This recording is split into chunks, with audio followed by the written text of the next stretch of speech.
Entretanto, habían pasado 2 años y la legislatura de Illinois debía renovarse en nuevas elecciones. Por segunda vez, Lincoln se presenta como candidato. Algunos puritanos aseguran que es un ateo, pero crea en lo que crea, lo cierto es que siempre es caritativo y afable. Bueno para con los niños y animales y muy capaz, por otra parte, de hacer discursos y escribir. Así pues, fue elegido y reelegido una y otra vez, sirviendo como miembro de la Asamblea de Illinois durante 8 años, de los 26 a los 34 años. Durante aquel tiempo aprendió poco de las maniobras e intrigas de la vida política, pero mucho de los problemas fundamentales del país, que formaban la base moral y espiritual de las disputas partidistas. Su jefe era Clay, su modelo, Jefferson. Henry Clay era el político más experto de aquella época. La inteligencia relativista y desapasionada de Lincoln tenía que venerar al hombre que prefería conciliar los extremos hasta afianzar la seguridad general, amenazada por los odios desenfrenados. Clay, próximo ya a los 60 años, había mirado a los padres de la patria al rostro, apareciendo a los ojos de Lincoln como el protector natural de sus grandes tradiciones y mereciendo ya su veneración por el solo hecho de su fidelidad. Nacido un año después de la Declaración de Independencia, siendo ya senador antes de que naciera Lincoln y uno de los parlamentarios que negociaran la Segunda Paz con Inglaterra, Clay era un apasionado sostenedor de todo lo que garantizase la perduración de la independencia. Con este fin, era partidario del proteccionismo aduanero, que aseguraría a los Estados Unidos contra la competencia inglesa. Abogaba por las obras públicas, suscitaba industrias y comercio, y lo subordinaba todo, hasta el mismo problema de la esclavitud, a la necesidad de conservar la unión. Para él, como para sus fundadores, la unión era la fuente primordial de la libertad y el gaje de la independencia, ante una Europa monárquica, que parecía no hacer otra cosa que esperar el hundimiento de la joven república. Clay llegó a ser discípulo de Jefferson, el republicano nacionalista, y Lincoln, que ya tenía 16 años cuando la noticia del fallecimiento de Jefferson cubrió de luto a todo el país, siguió las huellas de Clay, pues era Jefferson y no Washington quien podía atraer más honradamente el carácter y la inteligencia de Lincoln. Jefferson era un personaje exento de heroísmo, de ideas liberales y humanitarias. Esperaba perfeccionar a los hombres y mejorar las relaciones entre ellos. Más que un gran ingeniero constructor, Jefferson era un hábil mecánico. Conocía mejor el corazón del público que la situación mundial, y era un demócrata en el sentido de los griegos. Seguramente ya entonces conocía Lincoln los documentos de Jefferson, que más tarde citará frecuentemente, y sin duda le era familiar el famoso fragmento. Sostenemos que estas verdades se prueban por sí mismas. Todos los hombres fueron creados iguales. Todos fueron dotados por su Creador de ciertos derechos inalienables, entre los cuales están el derecho a la vida, a la libertad y a la felicidad. Para garantizar estos derechos, los hombres han formado gobiernos, cuyo poder se deriva únicamente del asentimiento de los gobernados. Podía sorprender el que Jefferson, sentando estas proposiciones y razonando con lógica incontrovertible, llegase a pronunciar palabras proféticas sobre la esclavitud. Siendo propietario de negros, había escrito: el trato entre dueño y esclavo es un perpetuo ejercicio de las más turbulentas pasiones. Por una parte, despotismo ilimitado, por la otra, sumisión degradante. ¿Qué maldición merecería un político que, tolerando que la mitad de los ciudadanos pisoteasen los derechos de la otra mitad, aniquilara a todos la moral y el amor a la patria? Con la moral de un pueblo muere también su industria. ¿Quién, sobre todo en climas calurosos, querrá trabajar si le es posible comprar a otro para que lo haga en su lugar? Quien infringe las leyes de la naturaleza se prepara a sí mismo su castigo. Cuando pienso en el problema negro y recuerdo la justicia de Dios, tiemblo por la suerte de mi patria. Si así hablaba un hombre que había nacido en el sur, muchos años antes de que las llamadas ideas progresistas entraran en curso, ¿qué no pensaría un hombre que, muchos años después, se educaba en el norte y que tenía que realizar año tras año el duro trabajo del blanco pobre? La bondad ingénica de su naturaleza no le impulsaría decididamente hacia el partido de los emancipadores de esclavos que se unían en el norte bajo la dirección de sus mentores espirituales y que parecían preparar una especie de cruzada moderna. A medida que pasaba el tiempo, el problema de la esclavitud parecía convertirse en el problema vital de la Unión. El sur, cada vez más atrevido, amenazaba constantemente con emanciparse si el norte trataba de intervenir en el asunto más vital para ellos. Lincoln ha estudiado la historia del problema. Sabe que a tiempo el Mayflower llegaba a las costas de Nueva Inglaterra.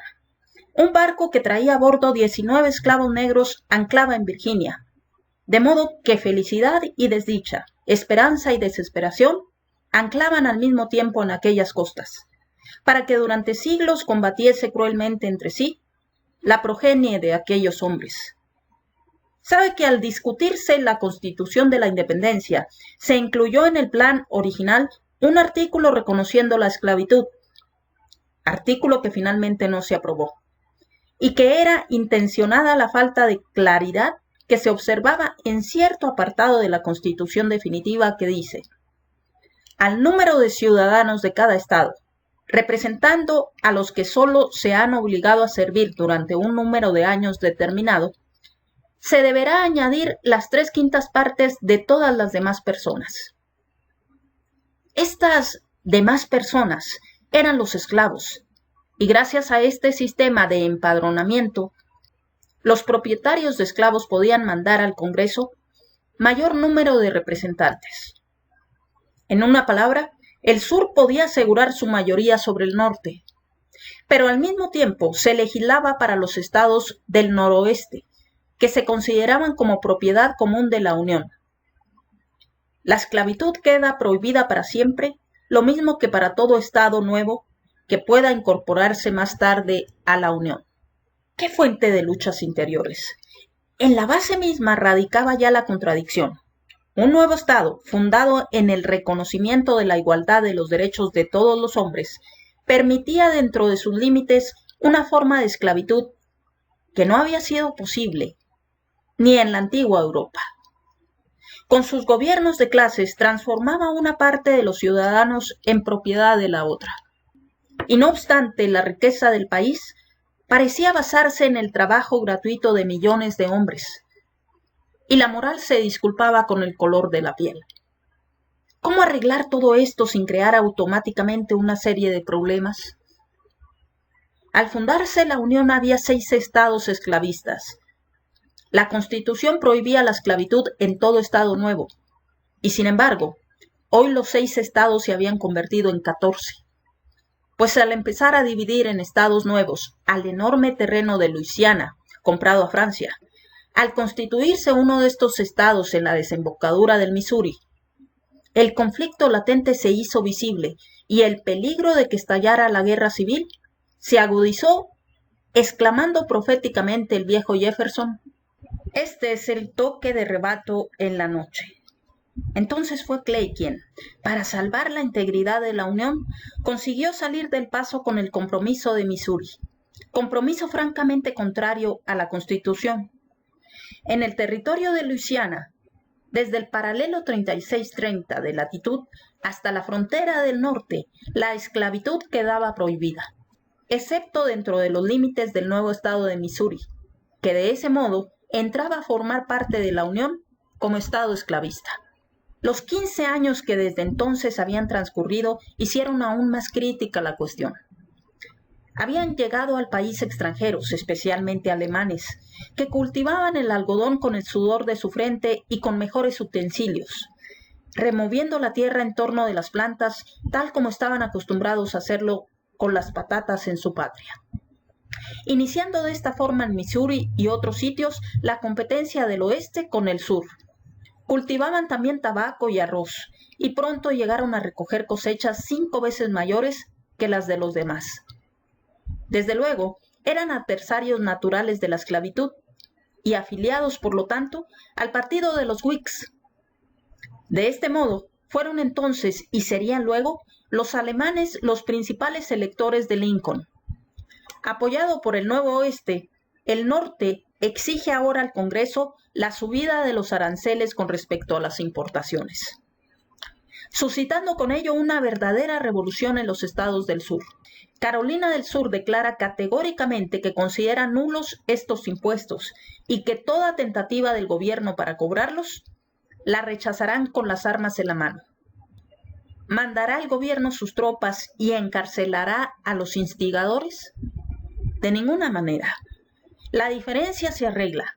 Se modifican los aranceles para complacer al recalcitrante Estado, y los instigadores son festejados como héroes en todas las ciudades esclavistas. Diríase realmente que en todo ello influyera como elemento decisivo la voluntad del predominio. La mayoría de los presidentes procedían del sur, o por lo menos simpatizaban con él. Y cuantos querían hacerse respetar en sociedad preferían el partido de las familias antiguas y distinguidas, cuyo espléndido tren de vida inspiraba admiración a todo el mundo, al de aquellos idealistas del norte llenos de entusiasmo nebuloso, o al de fabricantes que no parecían tener otra preocupación que el dinero. En la capital, las simpatías se inclinaban decididamente en favor del sur, y si no se llegaba hasta el extremo de glorificar al negrero y alabar la esclavitud y votar contra ella, todas las mujeres estiraban sus cuellos cuando se apeaban en la fonda de los viajeros ricos, seguidos de sus criados negros. Todas estas cosas se comentaban en Vandalia, el pueblucho en que se celebraban las sesiones de la Asamblea de Illinois, compuesta por 81 hombres repartidos en 2 cámaras. Se celebraban las sesiones en un pequeño edificio de estilo colonial con pupitres y paredes de madera. Lincoln, que ha conseguido prestado algún dinero para comprarse trajes nuevos, se halla sentado, vestido de azul, en este parlamento primitivo y calla. Por cada sesión percibe $3 y tiene además tinta, plumas y papel para escribir. Tiene 26 años. Sus discursos no son muy notables y hay allí muy pocos hombres cuya capacidad pueda estimular sus aspiraciones. En un comienzo, asiste a las sesiones sentado ante su pupitre, sin abrir los labios. Pero cuando, reunidos en la taberna, los legisladores dejan a un lado sus aires presuntuosos, sale de su silencio y cuenta historietas. Pronto se vuelve popular por sus anécdotas. Lo llaman el caudillo de Sangamón. Lo cierto es que ninguno puede mirar desdeñosamente a aquel hombre extraño.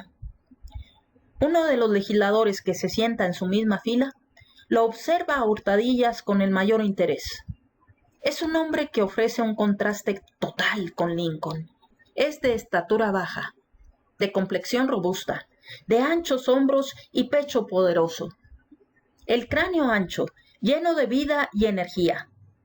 Pasando por todos los sitios sin llamar la atención, escuchando, abriéndose paso en todas partes.